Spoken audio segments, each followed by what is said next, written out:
तो जहां पर भिज्ञ या अभिज्ञ का मतलब होता है वह व्यक्ति जो जानता है या जानकार है। तो जब अन उपसर्ग जुड़ने के बाद जब अनभिज्ञ बन गया तो ये क्या बन गया, वह व्यक्ति जो नहीं जानता है या जो अनजान है या गैर जानकार है। सीमित ज्ञान वाला व्यक्ति जो सीमित ज्ञान के आधार पर बातें करता है, आगे उसके अंदर कोई सोचने समझने की शक्ति नहीं होती क्योंकि वो उसके बाहर कुछ जानता ही नहीं, ऐसा व्यक्ति कहलाता है कुएं का मेढक या कूप मंडूक।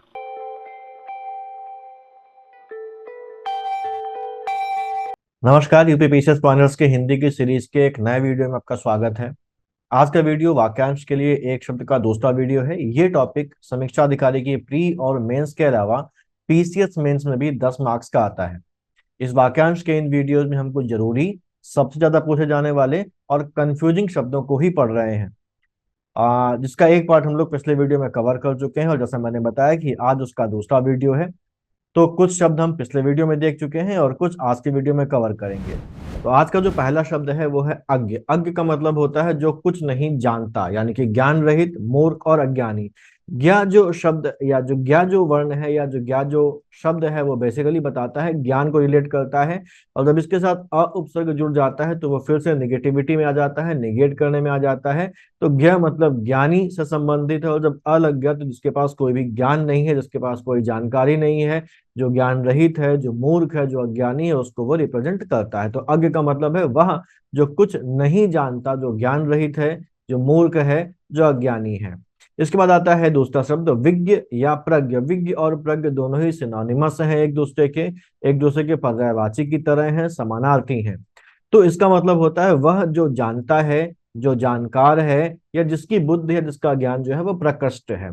ठीक है। तो अज्ञ का एक तरीके से विलोम हो गया क्या, विज्ञ या प्रज्ञ दोनों शब्द आपस में कैसे हैं, विलोम शब्द हैं। अज्ञेय का मतलब क्या होता है, ज्ञेय का मतलब होता है जनरल सेंस में जिसे जाना नहीं जा सकता, जो जानने के योग्य नहीं है। जानने के योग्य क्यों नहीं है या जाना क्यों नहीं जा सकता, क्योंकि वो समझ में नहीं आ पाता। ठीक है। तो जो जाना ना जा सके या जो समझ में ना आ सके या जो हमारी बुद्धि की पहुंच के बाहर है, इसीलिए तो समझ में नहीं आ रहा है, या जो जानने योग्य नहीं है, उसको क्या बोला जाता है, उसको अज्ञेय बोला जाता है। अज्ञेय नाम के हमारे यहाँ पर एक साहित्यकार भी रहे हैं, हम सभी उनके बारे में जानते हैं। अगला है भिज्ञ।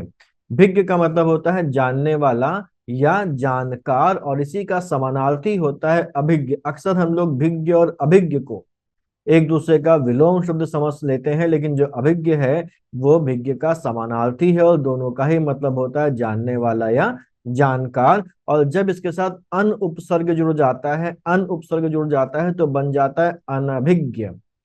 यानी कि जब अन उपसर्ग जुड़ेगा और उसके साथ अभिज्ञ के आगे, तो ये क्या बन जाएगा, ये बन जाएगा अन अभिज्ञ। और अन यहाँ पर जुड़ने के बाद इसको फिर नेगेटिव सेंस में ले जाता है। तो जहां पर भिज्ञ या अभिज्ञ का मतलब होता है वह व्यक्ति जो जानता है या जानकार है, तो जब अन उपसर्ग जुड़ने के बाद जब अनभिज्ञ बन गया तो ये क्या बन गया, वह व्यक्ति जो नहीं जानता है या जो अनजान है या गैर जानकार है। वहीं अल्पज्ञ का मतलब होता है जो कम जानता है। हम जानते ही हैं अल्प शब्द इसके आगे जुड़ा है, और अल्प का मतलब होता है कम और ज्ञा का मतलब होता है जानना या ज्ञान। तो अल्पज्ञ हो गया जो कम जानता है वो। बहुज्ञ हो गया तो आगे लग गया क्या, बहु। बहु का मतलब होता है ज्यादा, बहुत। ठीक है। तो जो बहुत जानता है या जो अधिक जानता है उसको हम क्या बोलेंगे, बहुज्ञ बोलेंगे। जो बहुत से विषयों का जानकार हो, जो बहुत कुछ जानता है, उसको बहुज्ञ बोला जाता है। ऐसे ही जब सर्व जुड़ जाता है तो सर्व का मतलब होता है सब कुछ।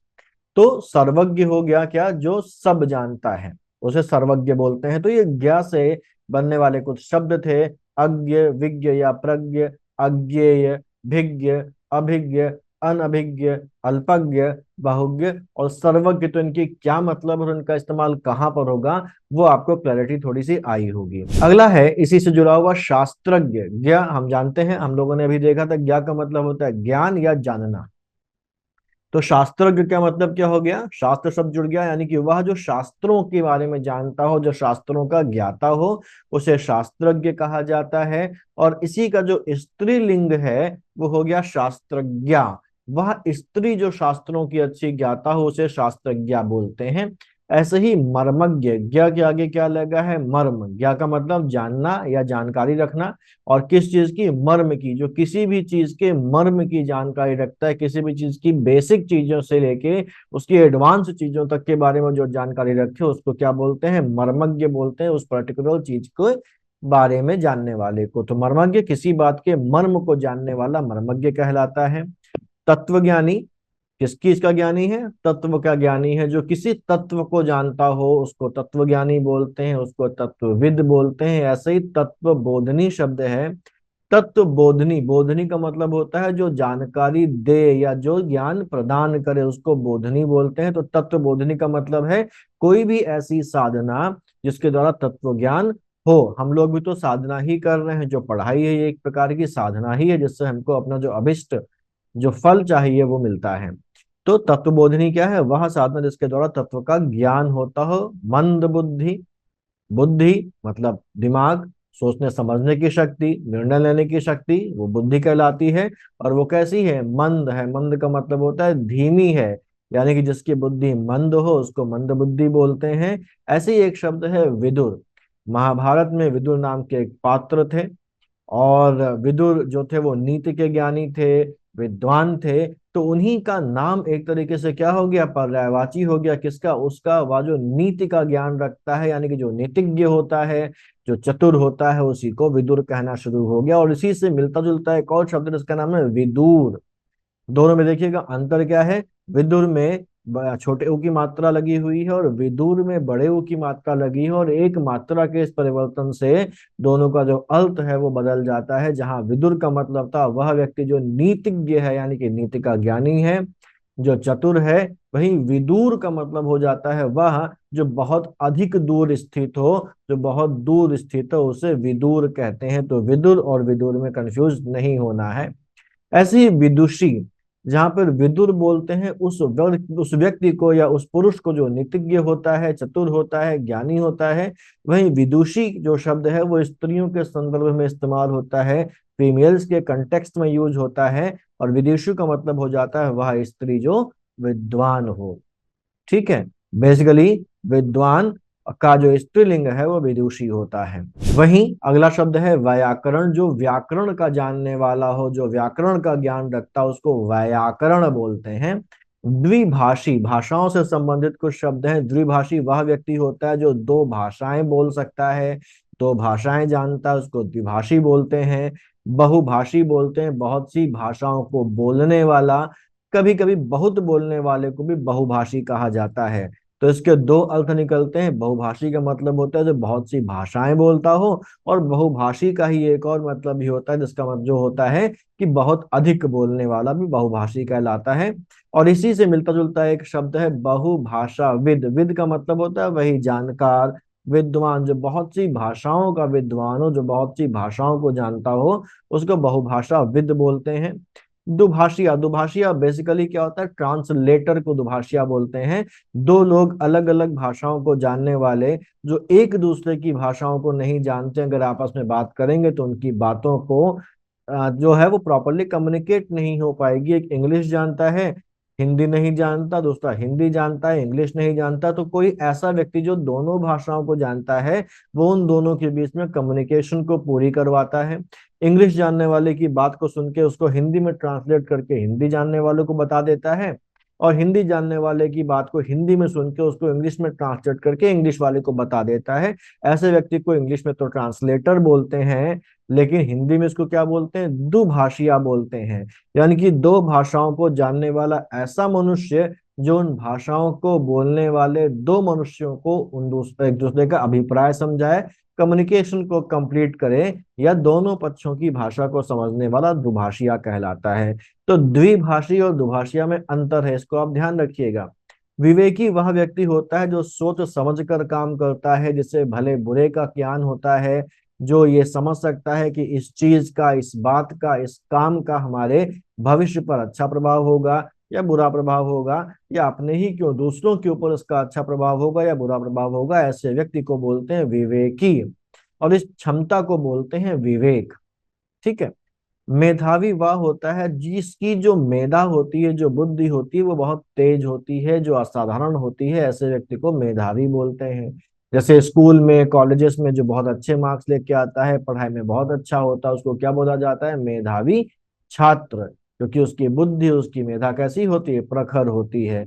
कुशाग्र बुद्धि उस व्यक्ति को या उसको बोलते हैं जिसकी बुद्धि जो है वो कुशा के नोक के समान हो। कुशा एक प्रकार की घास होती है जिसकी जो नोक होती है वो बहुत तीखी, बहुत तेज होती है। तो जिसकी बुद्धि बहुत तेज होती है, बहुत तीखी होती है, उसे कुशाग्र बुद्धि कहा जाता है। यानी कि कुश के अग्र के समान बुद्धि वाला, यानी कि तेज बुद्धि वाला या तीक्ष्ण बुद्धि वाला व्यक्ति कहलाता है कुशाग्र बुद्धि। और ये बेसिकली रिप्रेजेंट करता है उस व्यक्ति के तेज दिमाग को, उस व्यक्ति के विवेकशीलता को और निर्णय लेने की क्षमता को। प्रत्युत्पन्न, प्रत्युत्पन्न का मतलब होता है जो ठीक समय पर उत्पन्न हो। प्रति उत्पन्न बन गया प्रत्युत्पन्न, जो ठीक समय पर उत्पन्न हो उसको प्रत्युत्पन्न बोलते हैं। और इससे बना हुआ प्रत्युत्पन्न मति, वह बुद्धि जो ठीक समय पर उत्पन्न हो जाए उसको प्रत्युत्पन्न मति बोलते हैं। यानी कि जो व्यक्ति सही समय पर सही बात सोच सके, समझ सके, उसको प्रत्युत्पन्न मति कहा जाता है।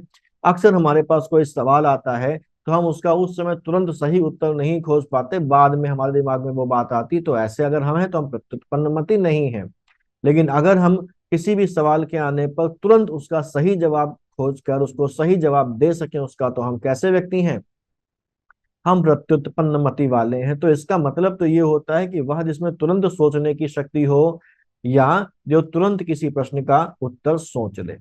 अगला शब्द है अग्रसोची। कभी कभी इसका जो स्पेलिंग होती है वो अग्रसोची भी हो जाती है। स और श दोनों ही हमको मिलते हैं। कहीं पर हमको ये शाह लिखा मिलता है, कहीं पर सरौते वाला सा मिलता है।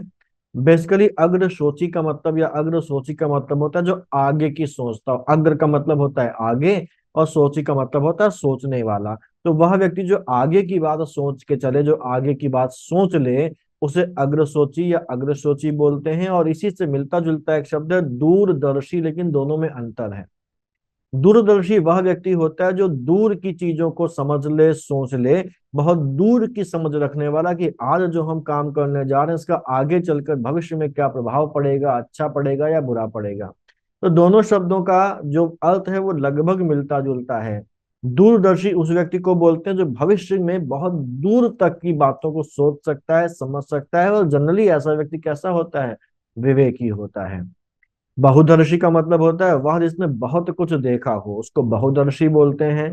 कूप मंडूक वह व्यक्ति होता है, जनरली कूप मंडूक का जो शब्द है उसका इस्तेमाल ऐसे व्यक्ति के लिए किया जाता है जिसका ज्ञान बहुत सीमित हो। एक दायरे के अंदर उसका ज्ञान सीमित है, उसके आगे ना उसने कुछ जाना है ना उसने समझा है, और उसी सीमित ज्ञान के भरोसे पर वो उछलता और कूदता रहता है। ऐसा व्यक्ति कहा जाता है कूप मंडूक। कुएं का मेढक, यानी कि वह व्यक्ति जिसका ज्ञान अपने ही स्थान तक सीमित हो। वह मनुष्य जो अपना स्थान छोड़कर कहीं बाहर गया ही ना हो और जिसे बाहरी जगत की कोई भी जानकारी ना हो, ऐसा व्यक्ति कूप मंडूक कहलाता है। वो कुएं को ही अपना सारा संसार समझ लेता है और ये मानता है कुएं के बाहर दुनिया का कोई अस्तित्व है ही नहीं, जो भी है ये कुआं है। यानी कि सीमित ज्ञान वाला व्यक्ति जो उस सीमित ज्ञान के आधार पर बातें करता है, आगे उसके अंदर कोई सोचने समझने की शक्ति नहीं होती क्योंकि वो उसके बाहर कुछ जानता ही नहीं, ऐसा व्यक्ति कहलाता है कुएं का मेढक या कूप मंडूक।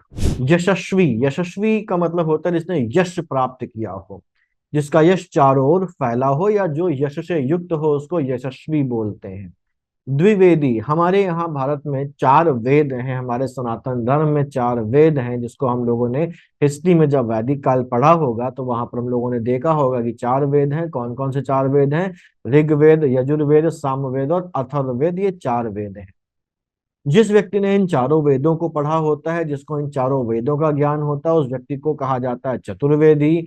जिसने केवल तीन वेद पढ़े होते हैं, जिनको केवल तीन वेदों का ज्ञान होता है, उसको बोलते हैं त्रिवेदी। और जिसको केवल दो वेदों का ज्ञान होता है, जिसने केवल दो वेद पढ़े होते हैं, उसे बोला जाता है द्विवेदी। तो ये जो शब्द है पहला द्विवेदी, ये किस व्यक्ति को इंडिकेट कर रहा है? वह व्यक्ति जो दो वेदों को जानने वाला हो, दो वेदों का ज्ञान रखता हो। त्रिवेदी है वह जो तीन वेदों का ज्ञान रखता है, और चतुर्वेदी वह है जो दो वेदों को जानने वाला हो। ऐसे ही युधिष्ठिर है। युधिष्ठिर जो है वो बेसिकली युद्ध धन स्थिर, हम समझने के लिए उसको बोल सकते हैं। यानी कि वह व्यक्ति जो युद्ध में स्थिर रहे। युद्ध में स्थिर रहने का मतलब है कि वह व्यक्ति जो युद्ध के समय पर भी अपना नीति, अपना विवेक, अपना ज्ञान त्याग ना करे, जो युद्ध में भी स्थिर दिमाग से रहे, अपने विवेक का इस्तेमाल करके निर्णय ले, ऐसे व्यक्ति को युधिष्ठिर कहा जाता है। यानी कि वह जो युद्ध में स्थिर रहता है, शारीरिक रूप से नहीं, मानसिक रूप से स्थिर रहता है, अपना विवेक नहीं खोता, वह व्यक्ति कहलाता है युधिष्ठिर। ऐसे ही नारद, नारद वह व्यक्ति होता है जो यहाँ वहां झगड़ा लगाता हुआ फिरता है, ऐसे व्यक्ति को नारद बोलते हैं। विभीषण वह व्यक्ति होता है जो अपना जो गुप्त रहस्य है, अपना जो भेद है वो बता दे। विभीषण शब्द हो गया, जयचंद हो गया, और ऐसे ही कई सारे शब्द और हैं जो बेसिकली उन लोगों के लिए इस्तेमाल होते हैं जो धोखा देते हैं, जो भेद खोल देते हैं दूसरों के सामने। तो वही हमारा ये विभीषण है जो रहस्य या भेद बताने वाले व्यक्तियों के लिए इस्तेमाल किया जाता है। वहीं दामोदर, दामोदर का जो शाब्दिक अर्थ है, वह जिसके पेट में रस्सी बांध दी गई हो, उसे दामोदर कहा जाता है। जब हम लोग पर्यायवाची शब्द पढ़ रहे थे तो मैंने आपको ये बताया था कि जो विष्णु है और जो कृष्ण है, दोनों को ही दामोदर कहा जाता है।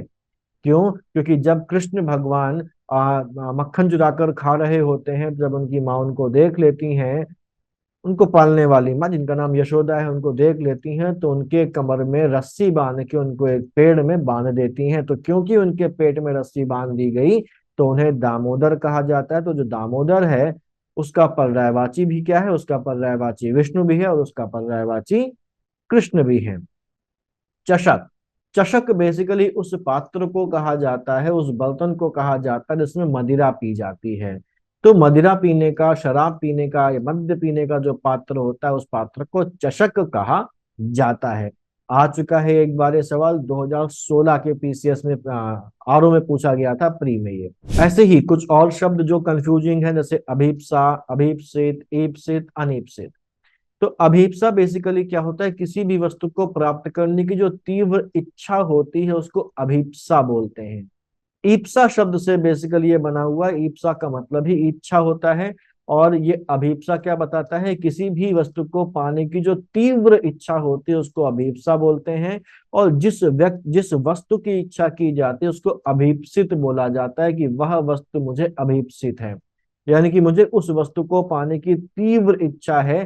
तो जो इच्छा है वो अभीप्सा हो गई। और जिस चीज से, जिस वस्तु से वो इच्छा जुड़ी हुई है, जिसको पाने की इच्छा है, उसे अभीप्सित बोला जाता है। और इसी अभीप्सा का ही एक समानार्थी शब्द है ईप्सित।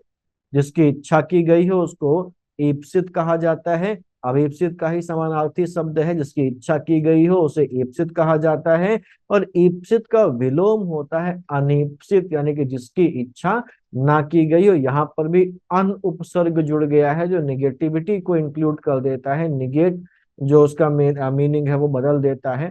और ये अईप्सित के साथ जब अनीप्सित जुड़ जाता है तो ये निगेटिविटी में आ जाता है। ईप्सित का मतलब होता है जिसकी इच्छा की गई है वो ईप्सित है, और जिसकी इच्छा ना की गई है वो कैसा है? वो अनीप्सित है। ठीक है।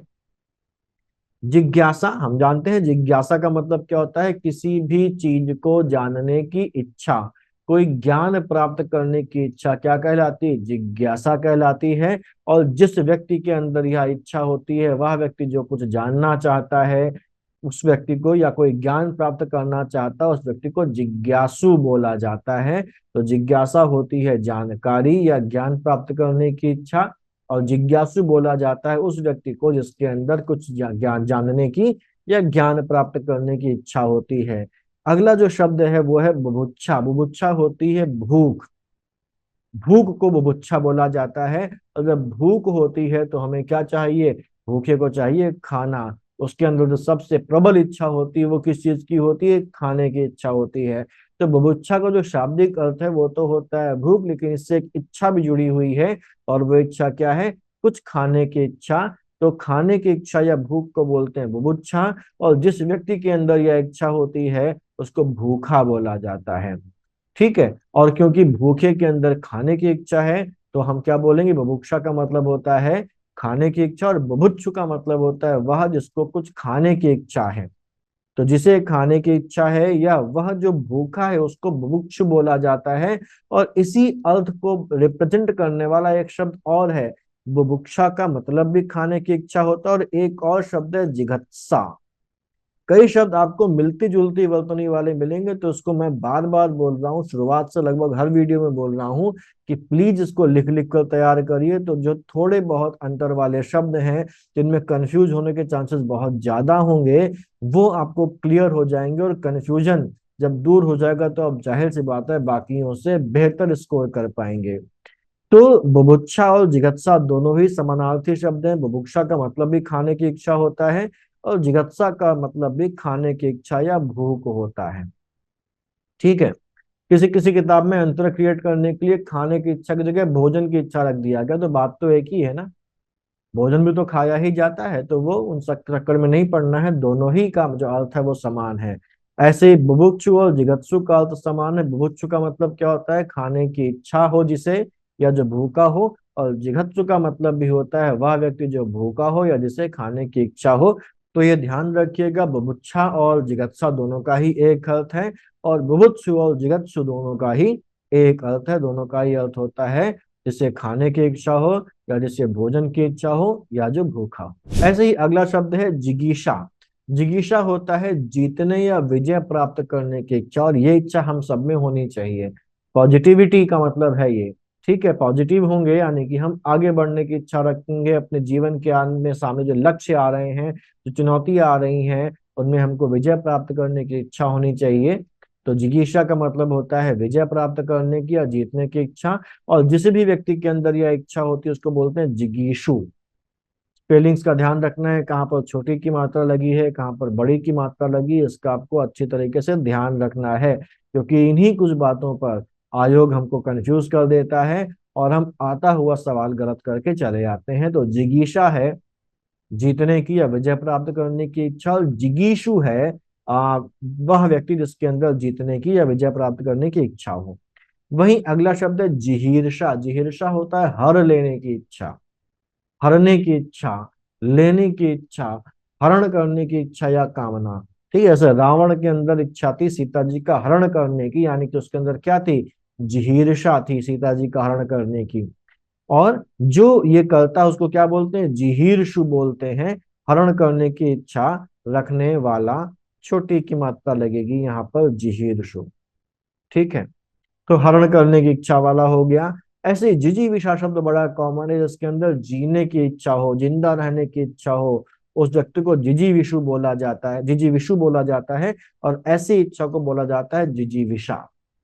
तो जीने की इच्छा, जिंदा रहने की इच्छा जिजीविषा कहलाती है। और जिस व्यक्ति के अंदर जीने की इच्छा हो, जिंदा रहने की इच्छा हो, उसे जिजीविषु कहा जाता है।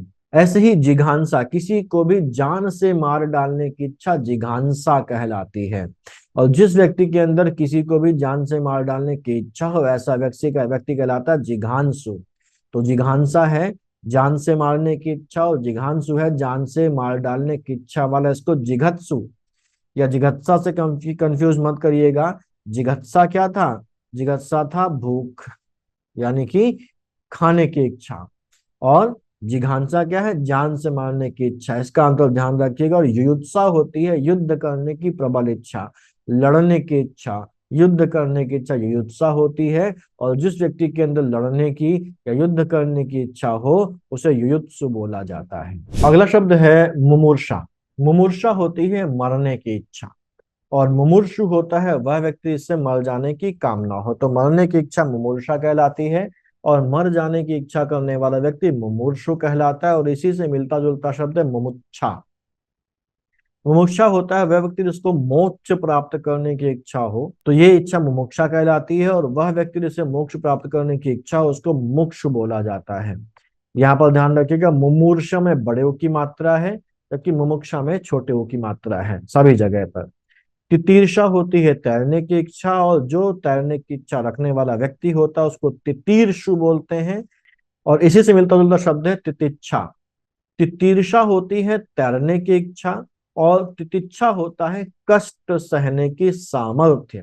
वह व्यक्ति जो सर्दी, गर्मी, दुख, दर्द, कष्ट सहने की सामर्थ्य रखता है। ठीक है, जिसमें वो दूसरों के द्वारा पहुंचाए गए दुखों को, कष्टों को आसानी से सह जाता है और उसके अंदर उन कष्टों का बदला लेने के लिए दूसरों के द्वारा उसको जो दर्द दिए गए हैं, जो दुख दिए गए हैं, उनका प्रतिकार करने की भावना नहीं होती है। ऐसी भावना को तितिक्षा कहते हैं और इस भावना को रखने वाले व्यक्ति को तितिक्षु बोला जाता है। भगवान बुद्ध यही तो कहते थे कि कोई हमें कितना भी दुख दे, हमारे अंदर प्रतिकार की भावना नहीं होनी चाहिए। तो ये क्या है? तितिक्षु हैं, और इस प्रकार की जो सामर्थ्य होती है उसको बोलते हैं तितिक्षा। तो तितिर्षा और तितिक्षा में ये बेसिक अंतर है, इसको ध्यान रखिएगा। चिकीर्षा होता है किसी काम को करने या उसके बारे में जानने की इच्छा, चिकीर्षा कहलाती है, और ऐसी इच्छा रखने वाला व्यक्ति चिकीर्षक कहलाता है। प्रतिचिकित्सा होता है प्रतिकार या विरोध करने की इच्छा को प्रतिचिकित्सा बोलते हैं। दूसरों के हित की इच्छा को हितैषणा कहा जाता है। और लगातार आगे बढ़ने की, लगातार ऊंचा उठने की जो इच्छा होती है, बेहतर करने की जो इच्छा होती है, उसको उदीक्षा बोलते हैं। यहाँ पर वर्तनी में अंतर अलग अलग जगहों पर मिलता है। कहीं पर ये शलगम वाला शाह होता है और कहीं पर षटकोण वाला शाह होता है। तो उदीक्षा या उदीक्षा दोनों में दोनों ही सही है, और निरंतर ऊंचे उठने की इच्छा को ये बोला जाता है। दिद्रक्षा, ये है देखने की इच्छा। दित्सा होता है किसी को कुछ देने की इच्छा को दित्सा कहा जाता है। पिपासु होता है पानी या किसी भी व्यक्ति को, किसी भी वस्तु को पीने की जो प्यास है, जो पिया जा सकती है चीज, ऐसी चीज है ना। तो जो प्यास, जिस व्यक्ति को प्यास होती है उसको पिपासु बोला जाता है, और प्यास को हम जानते हैं पिपासा बोला जाता है। तो पीने की इच्छा है पिपासा, और जिसको प्यास लगी है उसको क्या बोलते हैं? पिपासु बोलते हैं। और ऐसी विवक्षा होता है कोई बात कहने की इच्छा या बोलने की इच्छा कहलाती है विवक्षा, और सोने की इच्छा ये कहलाती है सुषुप्सा। तो शयन की अभिलाषा या सोने की इच्छा कहलाती है सुषुप्सा। आजानुबाहु वह व्यक्ति होता है जिसकी जो बाहुएं हैं वो उसके जानु तक पहुंच नहीं हो। जानु का मतलब होता है घुटना। तो जिस व्यक्ति की बाहें, जिस व्यक्ति की भुजाएं उसके घुटनों तक पहुंच रही हैं या घुटनों के नीचे तक जा रही हैं, उसको कहते हैं आजानुबाहु। वह व्यक्ति जिसकी बाहें घुटनों तक पहुंचती हो। और ये माना जाता है कि भगवान राम के जो हाथ थे, जो उनकी बाहें थी, वो इतनी लंबी थी कि वो उनके घुटनों तक पहुंचती थी, इसलिए भगवान राम को आजानुबाहु भी कहा जाता है। प्रलंब बाहु या दीर्घ बाहु होता है वह व्यक्ति जिसकी भुजाएं लंबी हों। तो लंबी भुजाओं वालों को प्रलंब बाहु या दीर्घ बाहु कहा जाता है।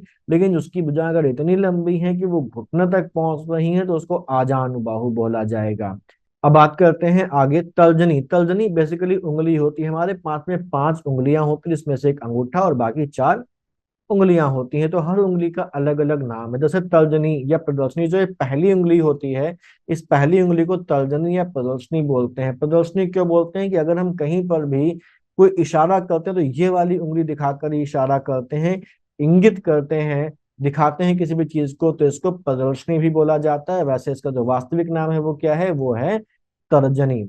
यानी कि अंगूठे के पास की उंगली है, और इसी को इंग्लिश में क्या बोलते हैं? इंडेक्स फिंगर बोलते हैं। इसके बाद जो अगली उंगली होती है ये वाली, ये उंगली कहलाती है मध्यमा। ये तर्जनी है, ये मध्यमा है। और ये अगर देखें तो हाथ के बीच की उंगली है। इस उंगली के दोनों तरफ दो दो उंगलियां हैं, 2 इधर हैं और 2 इधर हैं अंगूठे सहित। तो ये बीच की उंगली है, इसलिए इसको मध्यमा बोला जाता है। और इसी उंगली को इंग्लिश में मिडिल फिंगर भी बोला जाता है। अगली उंगली जो तीसरी उंगली है, ये वाली उंगली, इसको अनामिका बोला जाता है। ये किसके बीच में है? ये इन 2 उंगलियों के बीच में, यानी कि ये मध्यमा है। ये वाली उंगली क्योंकि सबसे छोटी होती है, जिसको कनिष्ठिका बोला जाता है। तो इस कनिष्ठिका और इस मध्यमा के बीच की ये जो तीसरी उंगली है, इस उंगली को बोला जाता है अनामिका। और अगर जैसे रिंग सेरेमनी वगैरह होती है तो इसी उंगली में रिंग भी पहनी जाती है, अंगूठी भी पहनी जाती है सगाई वगैरह की। तो इस उंगली को हम लोग रिंग फिंगर के नाम से भी जानते हैं। और ये जो सबसे छोटी उंगली है, या अंगूठे की तरफ से गिनने पर जो 5वीं उंगली होती है, इसको बोलते हैं कनिष्ठिका, क्योंकि ये सबसे छोटी होती है। तो ये 5 उंगलियां हैं, इनके बारे में ध्यान रखिएगा, एग्जाम में पूछा भी गया है। ये अंगूठा है, ये तर्जनी या प्रदर्शनी है, ये मध्यमा है, ये अनामिका है, और ये कौन सी है? ये कनिष्ठिका है। खलवाट। खलवाट वह होता है वह व्यक्ति जिसके सर पर बाल ना उगे, यानी कि गंजा। कॉमन, जो कॉमन लैंग्वेज उसको गंजा बोलते हैं। जबकि उसको यहाँ पर क्या बोला जा रहा है, खलवाट बोला जा रहा है। वह व्यक्ति जिसके सर पर बाल ना होंगे उसे खलवाट बोला जाता है। चरण कमल रूपक है एक, वह जिसके पैर कमल के समान हो। बेसिकली पैरों की कोमलता और सुंदरता को दिखाने के लिए शब्द इस्तेमाल होता है कि कमल के समान पैर, क्या बोलेंगे, चरण कमल। चरण कमल बंधौ रघुराई, सुना होगा आपने, तो वही ये चरण कमल है, वह जिसके पैर कमल के तरह है। अजेय होता है वह जिसे जीता ना जा सके, वो जीता ही नहीं जा सकता है, इसलिए वो कैसा है, वो अजेय है। और अपराजेय है जिसे कोई जीत ना सके या जीता ना जा सके। और इसका जो लिटरल मीनिंग निकल के आएगा, वह जिसे कोई पराजित ना कर सके। तो अगर वो पराजित नहीं हो सकता, इसका मतलब उसे जीता भी नहीं जा सकता। तो ये दोनों ही मिलते जुलते शब्द हैं। अजेय होता है वह जिसे जीता ना जा सके, और अपराजेय होता है वह जिसे कभी पराजित ना किया जा सके। तो मतलब वही निकल के आया जिसे कोई जीत ना सके या जो जीता ना जा सके। वही विजित होता है वह जिसे जीता जा चुका है।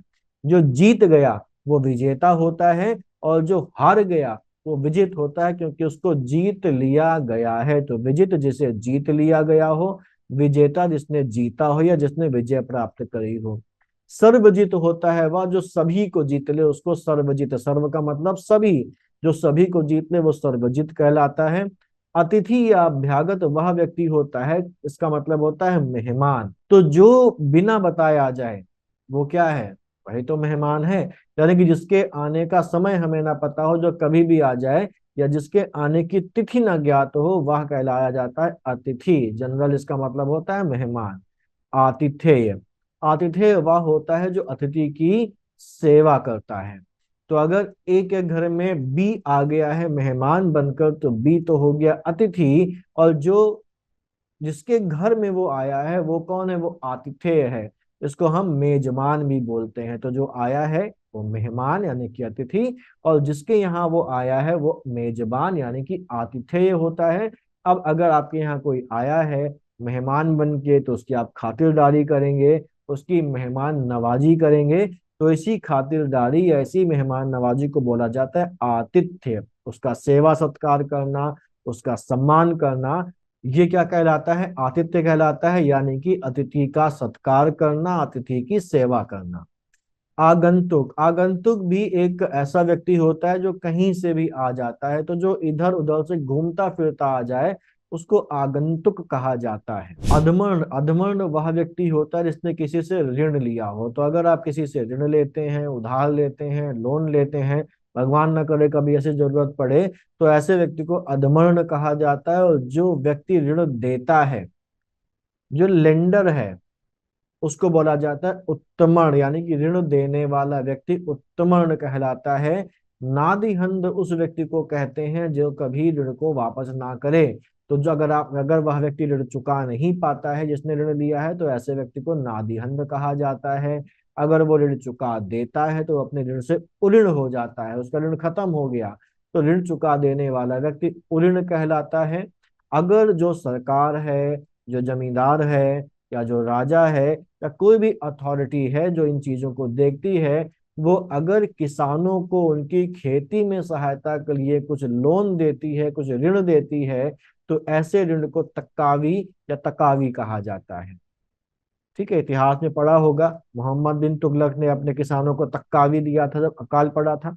तो किसानों को राज्य या राजा की ओर से ऋण के रूप में दी जाने वाली आर्थिक सहायता को तकावी या तक्कावी बोला जाता है। और अनुदान बेसिकली क्या होता है, ये एक प्रकार की सारी जो है वो सरकारी सहायता होती है। किसी कार्य के लिए कुछ प्रतिबंधों के साथ दी जाने वाली सरकारी सहायता को अनुदान कहते हैं। इसको इंग्लिश में बोला जाता है ग्रांट। और ये क्या है, ये एग्रीकल्चरल लोन है। ठीक है। तो ग्रांट, अनुदान, अनुदान बेसिकली ऋण नहीं होता, क्योंकि वो कुछ शर्तों के अधीन दिया जाता है। तो जब तक आप उन शर्तों का उल्लंघन नहीं करेंगे तो वो क्या है, वापस करने के लायक नहीं है, आप वापस ना करिए। लेकिन अगर आपने उन शर्तों का, उन प्रतिबंधों का उल्लंघन कर दिया जिन प्रतिबंधों के अधीन आपको वो दिया गया था, तो फिर वो आपको वापस करना पड़ेगा। तो ये सरकारी सहायता कहलाती है अनुदान। ऐसे ही आता है हमारे पास अद्वितीय। अद्वितीय होता है जिसके समान कोई दूसरा ना हो। द्वितीय मतलब दूसरा ना हो। ठीक है, जिसका कोई जोड़ नहीं है, वो अपने आप का अकेला है, कोई दूसरा उसके जैसा है ही नहीं। और इसी से मिलता जुलते मतलब वाला शब्द है अनन्य, जिसके जैसा कोई अन्य ना हो। देखिए मतलब एक ही है, लेकिन जब हम उसमें इस्तेमाल करेंगे उसके जैसा कोई और है ही नहीं, यानी कि कोई अन्य है ही नहीं, तो अनन्य इस्तेमाल होगा। और जब हम ये कहेंगे उसके जैसा कोई दूसरा नहीं है, तो अद्वितीय इस्तेमाल होगा। मतलब दोनों का एक ही है। अन्य आश्रित का मतलब होता है अन्य आश्रित, यानी कि अन्य धन आश्रित। तो जो किसी और पर निर्भर हो, जो किसी और पर आश्रित हो, किसी और के भरोसे हो, वो कैसा है? वो कहलाता है अन्याश्रित। और अन्योन्याश्रित का मतलब होता है वे जो एक दूसरे पर निर्भर होते हैं, वो अन्योन्याश्रित होते हैं।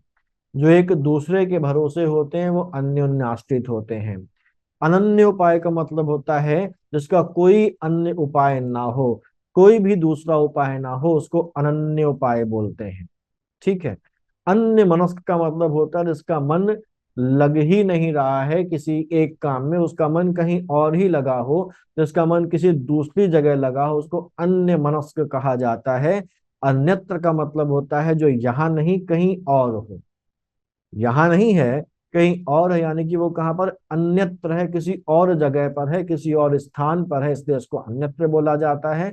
अभ्यंतर का मतलब होता है किसी भी वस्तु का अंदरूनी भाग अभ्यंतर कहलाता है, बाहरी भाग बाह्य कहलाता है। तो अभ्यंतर और बाह्य एक दूसरे के विलोम है। अभ्यंतर भीतरी भाग और बाह्य मतलब बाहरी भाग या बाहरी ही। चाक्षुष का मतलब होता है जो आंखों से संबंधित हो। किससे बना है? चक्षु से बना है। और चक्षु का मतलब क्या होता है? आंखें।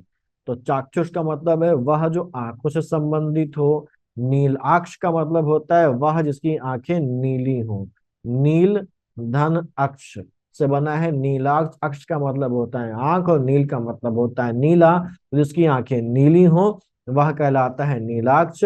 सुनयन जिसके नयन सुंदर हो, सुनेत्र जिसके नेत्र सुंदर हो, सुलोचन जिसके लोचन सुंदर हो। तो यहाँ पर नयन, नेत्र और लोचन ये तीनों ही शब्द आंखों से संबंधित हैं। ये तीनों ही सुनयन, सुनेत्र और सुलोचन आंखों की सुंदरता के बारे में बात कर रहे हैं, लेकिन ये शब्द अलग अलग हो जाते हैं। अगर नेत्र है तो सुनेत्र कहलाएंगे, नयन है तो सुनयन कहलाएंगे, और लोचन है तो सुलोचन कहलाएंगे। मतलब एक ही है, आंखों की सुंदरता की बात हो रही है। सुग्रीव, ग्रीव मतलब गर्दन, और सु मतलब सुंदर। तो जिसकी ग्रीवा, जिसकी गर्दन सुंदर हो उसे सुग्रीव कहा जाता है। काम्बुग्रीव, काम्बु का मतलब होता है शंख, जिसकी गर्दन शंख के समान हो, शंख जैसी हो, उसको बोलते हैं काम्बुग्रीव। सब सुंदरता के प्रतिमान है, सुंदरता के रूपक हैं। कर्णपाली, कान के नीचे लटकता हुआ जो कोमल भाग है, ये जो हिस्सा है जहां पर आप बाली वगैरह पहनते हैं, कान का कोमल हिस्सा जो नीचे लटक रहा है, इसको कर्णपाली बोला जाता है। एग्जाम में आया हुआ प्रश्न है ये। तो कान के नीचे का लटकता हुआ ये कोमल हिस्सा कर्णपाली कहलाता है। शूर्पणखा, शूर्पणखा हम जानते हैं रामायण का एक चरित्र है, जो रावण की बहन थी, और जो भगवान जो राम है और जो लक्ष्मण है उनके सामने एक प्रस्ताव लेके गई थी विवाह का। एक रूप बदल के वो सुंदरी बनकर गई थी, लेकिन वो वास्तविकता में क्या थी? एक राक्षसी थी। और उसका जो नाम था वो उसके शारीरिक लक्षणों के आधार पर बना था शूर्पणखा, यानी कि जिसके जो नख हैं वो सूप के समान हो, उसे कहा जाता है शूर्पणखा। जिनके नख यानी कि जो नाखून है वो सूप के समान हो, उसको शूर्पणखा कहा जाता है। श्रवण चक्षुक वह होता है जो आंखों से सुनता हो। श्रवण मतलब सुनना और चक्षुक मतलब आंखों से। तो आंखों से सुनने वाले को श्रवण चक्षुक कहा जाता है। और अगला हमारे पास है गगनचुंबी या गगन स्पर्शी, जो इतना ऊंचा हो कि गगन को यानी कि आसमान को छू ले, उसको गगन स्पर्शी या गगन चुंबी कहा जाता है। तो अगर गगन है जो गगन को छू ले या जो गगन को चूम ले, तो वो गगन चुंबी या गगन स्पर्शी होगा।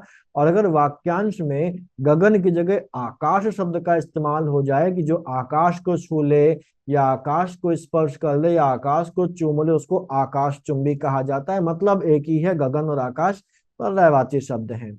आकाश कुसुम होता है असंभव बात। आसमान में फूल खुलाना, आसमान का फूल होना, ये असंभव बात होता है। तो आकाश कुसुम का मतलब होता है कोई भी ऐसी चीज जो असंभव हो। आकाशदीप होता है जिसको इंग्लिश में लाइट हाउस बोलते हैं।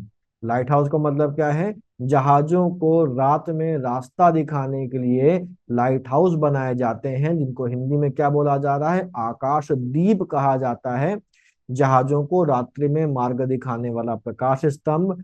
आकाश वृत्ति होती है ऐसी आम, देखिए वृत्ति का मतलब होता है जीविका, रोजी रोटी, आमदनी। तो आकाश वृत्ति का मतलब होता है ऐसी वृत्ति, ऐसी जीविका जो बिल्कुल निश्चित ना हो, जो भगवान के सहारे हो गई तो हो गई, नहीं हुई तो नहीं हुई। ठीक है, तो ऐसी आय जो भगवान के सहारे हो, अनिश्चित हो, ऐसी आमदनी जो बंधी ना हो, उसको बोला जाता है आकाश वृत्ति। ऐसे ही अंतरिक्ष होता है पृथ्वी और सूर्य के बीच का स्थान, उसको अंतरिक्ष कहा जाता है। तो सूर्य और पृथ्वी के बीच का जो खाली स्थान है जहां पर निर्वात है, वो तो अंतरिक्ष है ही।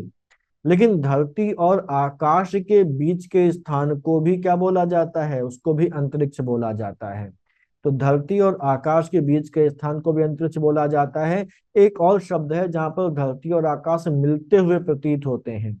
तो धरती और आकाश के बीच के स्थान को तो अंतरिक्ष बोला जाता है, लेकिन वह स्थान जहां पर धरती और आकाश मिलते हुए प्रतीत होते हैं, उसको बोला जाता है क्षितिज। तो क्षितिज में और अंतरिक्ष में कंफ्यूज नहीं होना है, जहां पर धरती आकाश मिलते हुए लगे वो है क्षितिज, और धरती और आकाश के बीच का स्थान क्या है, वो है अंतरिक्ष। ऐसे ही वह जो पृथ्वी पर गिर गया है, जमीन पर लेटा हुआ, उसको धराशायी बोलते हैं। पहलवान धराशायी हो गया यानी कि धरती पर गिर गया। इमारत धराशायी हो गई यानी कि धरती पर गिर गई, है ना। यानी कि पृथ्वी पर लेटा हुआ, जमीन पर लेटा हुआ या धरती पर गिरा हुआ धराशायी कहलाता है। और लुंठित का मतलब होता है जमीन पर लुढ़का हुआ, लुढ़क गया तो उसको कहेंगे लुंठित। तो जो धरती पर लुढ़का लुढ़का हुआ उसको लुंठित बोलते हैं। तो धरती पर लेटा हुआ है, गिरा हुआ, उसको बोलते हैं धराशायी। तो ये वीडियो इतना ही था, आज की वीडियो में इतने ही शब्द हम लोग रखते हैं। और जो अगला वीडियो आएगा वो पर्यायवाची का आएगा, जो एक पर्यायवाची का मिसलेनियस का वीडियो बचा हुआ है जिसको मैंने देने के लिए आपसे कहा था। तो अगले वीडियो में हम लोग उन पर्यायवाची शब्दों को देखेंगे जो थोड़े बहुत बचे खुचे हैं, या जो किसी और कैटेगरी में शामिल नहीं हो पाया, या किसी कैटेगरी में मैं डाल नहीं पाया। उन सभी को लाके मैं ये नया वीडियो आपके लिए लेके आऊंगा, जो कल, मोस्ट प्रोबेबली कल आपको मिल जाएगा, यानी कि 18 तारीख को। और 18 तारीख को अगर नहीं भी आ पाया तो 19 को मॉर्निंग में 8 बजे वो वीडियो आपको अपलोड होके मिल जाएगा। मैं कोशिश करूंगा कि मैं कल ही दे दूं, अदरवाइज परसों तो आपको वो मिल ही जाएगा। तो इसी के साथ तो खत्म करते हैं और मिलते हैं अगले वीडियो में। तब तक के लिए पढ़ते रहिए और आगे बढ़ते रहिए।